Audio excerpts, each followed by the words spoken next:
selamat siang semuanya. Selamat hari Senin, kita masuk ke Senin lagi.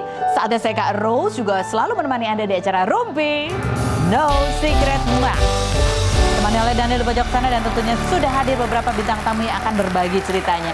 Hari ini bahasan bintang tamu kita full of kasus ya, kasus pokoknya perseteruan. Tapi nanti sabar, kita kebocokan dulu yuk. Untuk seperti biasa membahas apa yang lagi rame di luar sana, gonjang-ganjing menuai perhatian dan komentar netizen, baik itu untuk hal-hal yang datang dari dunia nyata maupun dari dunia maya. Dari jagat dunia maya gitu, yang kemarin sempat ramai itu adalah tiba-tiba muncul wawancara atau statement seorang pengacara namanya Muara Karta. Kita kayaknya pernah beberapa kali deh wawancara Pak Muara Karta ini ya. Beliau ini kalau nggak salah dulu pernah menjadi kuasa hukumnya A. Gatot Brajamusti. Tuh, terus pernah juga kayaknya waktu kasus perceraiannya Ibu Desire sama Hotma Sitompul itu juga dia kayaknya ada gitu. Sampai pernah dilaporin juga sama pihak Ibu Desire. Ya, Pernyataannya apa sih yang menjadi gonjang-ganjing? Karena Pak Muara Karta ini tiba-tiba bilang seolah-olah dia tahu bahwa Denada itu anaknya bukan cuma Resa sama Aisyah. Dia bilang katanya ada 2 lagi. Kok Bapak bisa tahu? Coba kita lihat statement berikut ini. Oke, ini Pak Muara Karta ngaku katanya kenal sama bapaknya Denada ya, teman dekat bapaknya Denada. Bapaknya Denada itu kalau nggak salah meninggal pada saat Denada masih SMP, itu udah meninggal dunia gitu. Nah ini ya katanya anaknya ada 3. Terus kemudian ada konten-konten kreator TikTok juga tuh yang bikin ini gitu ya. Coba kita lihat nih. Nih salah satunya nih. Ini ada netizen katanya bilang gini, Min, Denada punya anak 4. Wahyu ada di Medan. Wahyu ini dibesarkan sama keluarga Rio Tambunan katanya. Anak berada. Oke, 2 Sisi namanya di Lampung, 3 Resa, 4 Aisyah. Terus habis itu bapaknya ngomong begini, si Resa punya kakak, terus si Resa ini punya adik, adiknya ini punya adik katanya gitu. Itu maksudnya bapaknya sih, bapak si Muara Karta itu kali maksudnya ini. Dan dia nggak tahu nih siapa. Terus ada beberapa konten kreator yang nge-stitch gitu ya. Ternyata masih ada 2 lagi anak Denada yang belum diakui begitu, yang rame di sosial media TikTok. Dan ini langsung diklarifikasi oleh manajemennya Denada gitu ya. Klarifikasinya bunyinya coba kita lihat yang berikut nih. Aduh banyak banget tulisannya ya. Dengan ini manajemen keluarga menyatakan sikap resmi terkait beredarnya informasi, narasi, dan pemberitaan yang bersifat fitnah tidak berdasar serta tidak dapat dipertanggungjawabkan. Jadi intinya di sini ditulis bahwa ini menegaskan bahwa anaknya Denada itu cuma 2, ya kan? Resa sama si Aisyah itu. Jadi terus di situ juga ditulis ya, ditulis bahwa kami juga terkait tersebut, Denada mempertimbangkan secara serius penggunaan upaya hukum baik pidana maupun perdata, termasuk namun tidak terbatas pada ketentuan Undang-Undang Nomor 11 tentang Informasi dan Transaksi Elektronik sebagaimana telah diubah. Wah, serem juga nih ancamannya. Oke, kita mau tanya langsung lah sama manajernya ya. Sudah terhubung dengan manajernya. Ini sebenarnya benar nggak sih ada anaknya di Medan, di ini siapa sebenarnya ini Pak Muara Karta bagi keluarga Denada? Kita sudah terhubung belum? Udah belum? Halo, assalamualaikum. Waalaikumsalam. Oke, Bu Risna Oris. Ini kan kemarin beredar tuh video dari Pak Muara Karta ya, yang menyebut katanya dia tahu anaknya Dena itu sebenarnya masih ada 2 lagi yang belum diakui gitu ya. Ini benar, kita mau tanya dulu, benar Denada masih punya anak lagi selain Resa dan Aisyah? Enggak benar, dari mana itu beritanya? Tidak benar ya, tidak benar ya, tidak benar. Iya, Oke, lah. Tidak benar. Kan ini video yang beredar ini dari Pak Muara Karta. Jadi kita mau tanya, dari keluarga Denada sendiri kenal nggak sama Pak Muara Karta? Menurut informasi dari anak-anaknya, dari keluarga Dena, nggak pernah kenal tuh sama orang itu. Nggak pernah kenal. Tapi kan dia ngakunya emang kenalnya sama mendiang bapaknya Denada. Kenapa? Kan dia ngakunya kenalnya sama mendiang bapaknya Denada. Pernah ketemu anak-anaknya atau keluarganya? Coba ditanyakan aja nanti sama bapaknya Denada gitu loh. Lah, ngomongnya. Maksudnya? Masa aku harus tanya ke bapaknya Denada sih? Yang jelas, Riko itu dia tinggal sama bapaknya sampai bapaknya meninggal. Itu sedekat itu. Setiap teman-temannya bapaknya, Riko tahu. Tapi jadi Riko tahu semua teman bapaknya, tapi pernah kenal sama Pak Muarakarta ini? Nggak pernah tuh gitu. Nggak pernah. Jadi tidak benar bahwa Denada punya anak lainnya, nggak benar ya? Jadi cuma 2 aja? Nggak benar, Kak. Oke. Kemarin juga keluarga dan manajemen juga sudah memberikan pernyataan sikapnya bahwa dan menjawab itu semua ya.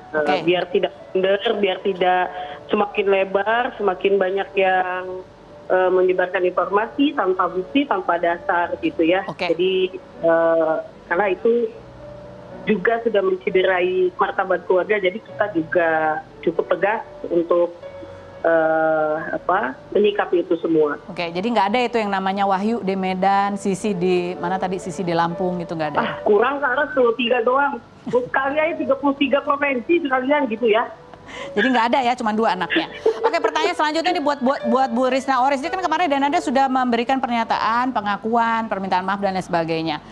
Terus kita banyak yang menanti kapan ini sebenarnya Dena mau bertemu dengan Resa gitu. Ya Allah, Karo. Jadi Dena juga sedang menanti-nanti sebenarnya ini ya. Dan terus setiap hari aku mendorong Dena dan mendukung Dena untuk segera bertemu dengan anaknya ya. Enggak, ini udah ada actionnya apa? Oh, dia udah chat berkali-kali gitu semenjak yang aku ketahui ya. Yang aku ketahui dia sudah chat berkali-kali semenjak video Denada itu naik. Jadi mau chat apa? Untuk ngajak ketemu atau untuk apa? Ngajak ketemu, ngasih semangat, ngasih doa, gitu deh. Jadi dia Dena mengaku udah menghubungi, udah ngechat Resa begitu ya? Resa yang dihubungi ya? Iya, betul. Udah ada respon? Sepengetahuan aku belum. Jadi masih menunggu respon begitu ya? Kalau dari pihak Denada? Iya, mungkin masih menunggu cari waktu yang tepat kali dia ya, atau gimana, aku juga kurang paham. Tapi sudah ada action itu sebenarnya. Oke, baiklah kalau begitu. Oke, baik. Baik, Bu Risna Oris, terima kasih. Ini ngomong-ngomong, kenapa bukan Denada sendiri yang klarifikasi kalau dia nggak punya anak lain selain Resa dan Aisyah? Itu kan udah tuh di sosial media kan sudah. Jadi pernyataannya secara formal tertulis aja gitu ya? Iya, jangan inilah. Kalau hal-hal yang memang bukan kait dengan perkara atau segala macam ya, mending. Ini ada rencana mau mengajukan tuntutan hukum juga nggak nih kepada yang memberikan statement yang kalau menurut pihak Denada tidak benar? Ya, untuk semua pihak ya, kita menghimbau sebaiknya ya memang lebih baik tidak memperkeruh suasana karena kan ini masalah keluarga. Jadi belum ada rencana untuk mengajukan gugatan kepada pihak-pihak yang memberikan keterangan yang tadi tidak benar ini? Itu sedang lagi dipertimbangkan oleh para pihak dan keluarga dan pengacara. Baik. Bu Risna Oris, terima kasih untuk waktunya dan keterangannya. Kita tunggu itu kabar baiknya pertemuan Denada dan Resa begitu ya. Baik, terima kasih. Oke, baik. Komentar netizen mau dibaca nggak? Nggak usah. Karena durasi ya. Langsung kita menuju ke bintang tamu kita yang pertama. Bintang tamu kita yang pertama ini adalah keluarga almarhumah Tika, yaitu istri dari Marcel yang dikenal sebagai pesulap yang ya biasanya hadir itu dengan penampilannya serba merah begitu ya. Ini kemarin pasca kita mengundang Marcel begitu ya. Itu dari keluarga bereaksi di sosial medianya gitu, bahwa menganggap bahwa apa yang diutarakan oleh Marcel tentang almarhumah Tika gitu itu banyak yang tidak benar. Dan apalagi beberapa hari kemarin juga Marcel tuh secara terbuka mengakui bahwa dia sebenarnya dari sejak tahun 2022 sudah menikah lagi atau berpoligami dengan Ratu Rizky Nabila. Jadi 2021 dia menikah dengan Tika, begitu ya. 2022 dia nikah lagi dengan Ratu Rizky. Kemudian 2026 kemarin, gitu ya, di bulan Januari, mendiang Tika itu meninggal dunia. Seperti apa sih kisah? Apa yang membuat keluarga keberatan dengan pernyataan dari Marcel? Kita lihat dulu profilnya berikut ini. Kita sudah bersama dengan keluarga almarhumah Tika. Ini ada Faris nih yang kemarin di sosial medianya memposting, ada capturean ketika saya wawancara Marcel begitu ya. Ini adalah kakak sepupu ya. Kakak sepupu. Dan ini adalah ibu kandung almarhumah Tika, Ibu Endang.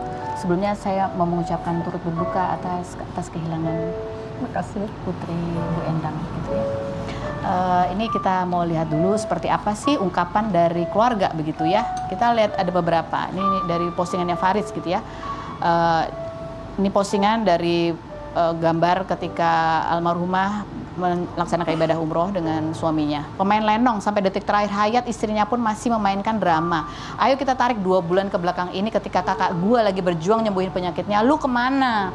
Kakak gue sendirian, kagak ada lu di sampingnya, gak ada dukungan moral dari lu, kata gitu. Yang berikutnya ada lagi, ini ya, operasi ketiga nggak dikabarin, demi Allah orang ini berbohong gitu. Ada lagi, ya 2 ini ya. I testify this guy is lying. This guy neglected his wife when she was sick. Kayak gitu. Ini kemarin waktu kita mengundang Marcel, atau pesulap yang selalu menggunakan atribut warna merah semuanya itu, memang dia menyebut pada saat meninggal dia tidak berada di samping istrinya. Tidak ada. Bahkan karena memang dia nggak pernah datang, cuman datang tuh yang pas operasi pertama itu, malamnya dia datang bersama orang tuanya. Itu ke rumah sakit cuman untuk mengambil kunci dan duduk sebentar. Setelah itu dia pulang, kunci rumah yang di tempatin Tika. Terus saya kasih tahu besoknya kalau operasi mau dari pagi, jadwalnya pagi. Mereka datangnya siang gitu. Ya seperti itu. Dan datang yang keduanya itu nganter saudara-saudaranya nengok, dan setelah itu nggak pernah datang-datang lagi. ini kan ini 3 kali operasi ya. Ya. Ini semua 3-3-nya dari pihak keluarga kasih tahu. Kasih tahu semua. Malah Tika juga kalau nggak salah ngasih tahu mamahnya. Mamanya kasih tahu. Iya. Jadi datang yang pertama datang, cuma sebentar ngambil kunci di situ. Terus pas operasi yang pertama itu datang juga operasi pertama sih sampai dia juga mendonorkan juga. Mendonorkan ya. juga. Ya, tapi kan yang donor nggak dia aja. Keluarga semua, teman-temannya juga, teman kantor, terus teman adiknya juga pada mendonor. Jadi gitu. banyak yang ya, ikut mendonorkan. karena memang membutuhkan darah banyak gitu kan. Ya. Operasi yang kedua datang? Tidak ada. Saya mau mengasih tahu ibunya kalau Tika mau operasi kedua. Ibunya bilang, maaf ya Bu, nggak bisa hadir soalnya beliau ada syuting. Beliau gitu. tuh maksudnya suaminya? Ya, suaminya. Suami lagi ada. Tapi ibu nggak ngabarin langsung ke... Karena dianya juga nggak pernah bertanya ke ibu, jadi ibu nggak pernah mau ngabarin juga gitu. Karena almarhum amanat, udah biarin kalau apa mah beli anak ya, Tika gitu. Kalau mau ngabarin suaminya maksudnya Tika. Oh, biar Tika aja yang ngabarin sendiri. Jadi kalau saya mah nggak usah gitu. Paling ke mamahnya nggak apa-apa. Gitu. Ya, operasi ketiga? Operasi ketiga sama sekali ya nggak ini gitu kan. Tapi keluarga ngabarin sebetulnya? Ngabarin, saya ngabarin ibunya. Tika juga ngabarin ibunya. Tapi Tika itu ke ibunya bilang gini, jangan dikasih tahu Mas Haris, aku sebel. Aku udah nggak mau ketemu dia lagi. Itu Tika terakhir mau operasi ketiga. Soalnya di saat tanggal operasi ketiga itu kan tanggal 20 ya, hari Selasa. Tanggal 17-nya itu Tika itu mentalnya udah hancur. Dia tuh chattingan sama suaminya, pokoknya bikin down banget Tika tuh. Ibu udah baca ya chattingannya semua gitu. Jadi Tika tuh kayaknya mungkin operasi ketiga tuh kayak udah nggak ada harapan kayaknya ya, karena udah down duluan gitu. Secara mental? Iya. Setelah chatting sama suami? Ya, terus waktu udah operasi pertama, besoknya ada, saya juga nggak tahu ya kalau Tika lagi punya masalah gitu. Ada dokter fisiologi itu ya, bertanya sama ibu, Bu, Mbak Tika ada masalah nggak? Setahu saya enggak, karena emang Tika belum cerita gitu kan. Belum cerita kalau dia sakit hati sama suaminya. Karena poligami itu? Ya, terus udah itu katanya, Tika ada rencana bunuh diri, Bu. Saya kan kaget ya, nggak mungkin lah. Emang ada masalah apa anak saya kok sampai mau bunuh diri gitu? Oh ya udah kalau begitu Bu, gitu. Berarti kan dokter pasti berpikir saya karena emang nggak tahu ya masalahnya gitu. Jadi secara mental tuh down gitu, tidak semangat lagi menjalani pengobatan. Maksudnya itulah. mungkin seperti itu, gitu ya. Baru Tika cerita itu 3 hari mau meninggal kalau nggak salah dia cerita apa kalau boleh tahu? Cerita dia tuh ya minta maaf dulu ya ke ibu gitu katanya. Mah minta maaf katanya.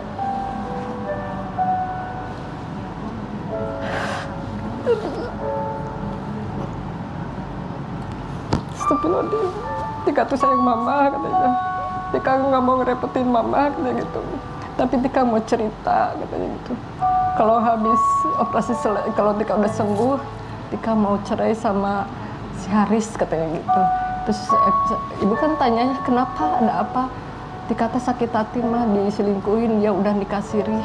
Tika tahunya bulan Agustus kalau dia udah dikasiri. Agustus tahun 2025. 2025. Ya seperti itu pokoknya Tika cerita. Ya saya tekan ini ya sakit hati gitu ya. Ya udah saya gitu. Kamu sekarang sembuh aja dulu, nanti itu mah bisa diurus gitu kan. Terus dia mah nanti kalau Tika di rumah mama, tolong ambilin barang-barang Tika katanya gitu kan. Ya aja udah keluarga baru tahu bahwa ada masalah sebetulnya. Nah itu Ya dia juga suka curhat paling ke adiknya karena nggak mau curhat ke ibu karena nggak mau mama banyak pikiran gitu. Operasi gitu. pertamanya itu di bulan apa? Di bulan Desember kalau nggak salah. Oh, Desember tanggal 2025? Iya. 2025 ya? 2025 Desember kalau nggak salah tanggal 16 itu ya operasi pertama. Jadi operasi itu 3 kali operasi itu dalam waktu yang berdekatan? Ada Ya. di grup keluarga ada. Jadi gini, tanggal 13 kalau nggak salah ya, dia masuk IGD dulu karena harus transfusi darah, HB-nya rendah. Oke. Nah terus hari Selasanya dia operasi pertama. Oke. Nah seminggu kemudian operasi kedua. Oke, baik. Nah, gitu. Ini kita lihat ada video yang kemarin kita wawancara sama Marcel gitu, yang kemudian Faris itu kemudian bilang ini bohong gitu ya. Sebenarnya kita mencuplik hanya sebagian, tapi beberapa yang mau kita tanya. Di situ memang tiba-tiba Marcel menjelaskan bahwa kalau dibilang nggak perhatian itu bohong. Kalau nggak nyenguk itu dia bilang katanya atas permintaan Tika sendiri gitu, yang nggak mau gitu kan. Tapi dia bilang bahwa dia membiayai biopsinya, apa semua operasi 1, operasi 2 itu dia membiayai semua gitu. Kita lihat dulu cuplikan wawancaranya, nanti kita tanya sama pihak keluarga berikutnya. Ini kan tadi di operasi kedua datang katanya. Tidak. Dia berapa hari kemudian baru datang karena mengantar saudara-saudaranya menjenguk. Oke. Ya. Nah, aku mau tanya sama Mas Faris. Ini Mas Faris kan bilang ini bohong, nih apa segala itu kan apa sih yang mendorong? Kalimat yang mana yang menurut Mas Faris itu adalah kebohongan gitu dari Yang katanya Marcel? setahu Faris gitu yang katanya bayar BPJS, bayar pakai mandiri itu nggak pakai BPJS gitu kan. Karena itu kan ada di grup keluarga gitu ya. Kalau itu jelas pakai BPJS kita gitu. Oh, jadi bahwa dia bayar sendiri Ya, pakai BPJS itu. dan yang soal dikabarin ini Faris klarifikasi aja gitu ya kan, yang soal operasi ketiga gitu. Operasi ketiga setahu Faris kan memang dikabarin ke ibunya. Iya. Ibu mertua kan, ibu mertua almarhum Tika. Otomatis mungkin harusnya Mas Marcelnya tahu gitu kan. Oh, itu jadi anggapan. Ya jadi keluarga makanya seperti Faris bilang ini bohong nih, ini bohong gitu. Kalau Oh, soal oke. operasi gitu. Kalau soal biaya memang kita tahu jelas karena dari awal operasi juga kita ya. Jadi maksudnya gimana? Jadi operasi itu semua biayanya dari keluarga. Dari Tika? pakai BPJS. Dari BPJS. Ya kan ada statement Biopsi dia yang bayar katanya, nggak pakai. Gini kalau soal biopsi ya, karena ibu juga yang menungguin waktu biopsi. Heeh. Biopsi itu emang bayar, kalau nggak salah sebanyak 25 juta. Nah itu tuh setelah itu dia tuh marah ke almarhum. Karena menghabiskan uang 25 juta itu. ada Oke. Terus? Ya gitu, jadi terus kan pas udah ada hasil kalau almarhum harus segera dioperasi, terus kata saya tuh ya, ayo tuh cepat sekarang mau dioperasi di mana, kita ke rumah sakit, nanti dulu mengurusin BPJS kata gitu. Kenapa pakai JS kayak ibu lagi gitu kan? Udah habis kemarin aja yang biopsi dia marah-marah minta ganti lagi malahan gitu dia. Oh, bilang. jadi biopsi itu dia bayar, tapi kalau Nah, menurut dia marah. almarhumah dia minta dibalikin duitnya. Iya, 25 kata juta. almarhum seperti itu. Kata almarhumah Iya. seperti itu. Nah itu kan katanya ini kalau dibilang tadi menelantarin kalau dari pihak Marcel kan bilang katanya emang dari Tika sendiri nggak pengen dijenguk gitu. itu terakhirnya karena Tika udah capek mungkin Udah ya. malas mungkin ketemu. Iya udah malas. Karena dari awal ya gitu nggak ada hadir gitu. Nggak ada hadir akhirnya. Sampai akhir yang ketiga itu ada chat yang dikasih lihat ke Mbak Penny Rose kan. Bahwa sebenarnya bukan gitu, emang karena sudah pengen bercerai aja gitu ya. Jadi almarhumah ini taunya baru Agustus 2025, tapi nggak cerita sama keluarga. Tapi ibu nggak tahu. Cuman Ini mamanya ceritanya Tika cuman nggak? sama adiknya. Sama adiknya Jadi mama sama nggak tahu? tante. Iya. Saya tahu. taunya 3 hari mau meninggal baru dia cerita. Sama teman-temannya cerita. Dan dari ceritanya bahwa dia sebenarnya tidak bisa menerima bahwa dia dipoligami. Iya, tidak mau. Dia menolak. Oke, ini kita menuju ke statementnya Marcel ya, yang kemarin dia sendiri yang buka bahwa dia memang sudah berpoligami dari sejak tahun 2022. Kita lihat berikut. Jadi Tika mengaku baru tahu tahun 2025 ya, bulan Agustus. Iya. Itu sebelum mama nggak umroh. tahu. Mama nggak tahu. Mama nggak tahu. Iya, nggak tahu. Tika juga tahunya baru tahun 2025. Iya. Mama baru tahu setelah Kemarin hari. waktu mau meninggal. Keluarga juga baru tahu itu. Keluarga ada dikasih tahu. beberapa yang udah tahu dari Agustus. Dari Agustus sudah tahu begitu ya. Karena Tika cerita gitu kan. Oke. Jadi kalau dia bilang katanya awalnya sih memang itu, tapi akhirnya baik-baik aja, dari awal tahu tidak benar. itu tidak benar begitu ya. Kalau boleh tahu ya, mungkin cerita gitu. Almarhumah taunya gimana? Apa dikasih tahu memang poligami atau? Ini kan Katanya kata sih, temennya nih. Kata temennya. Kata temennya, temennya kan teman Faris juga gitu Iya, ya. bilang Karena apa? Faris sama Tika kan di lingkungan yang sama gitu. Oh, oke. Ya.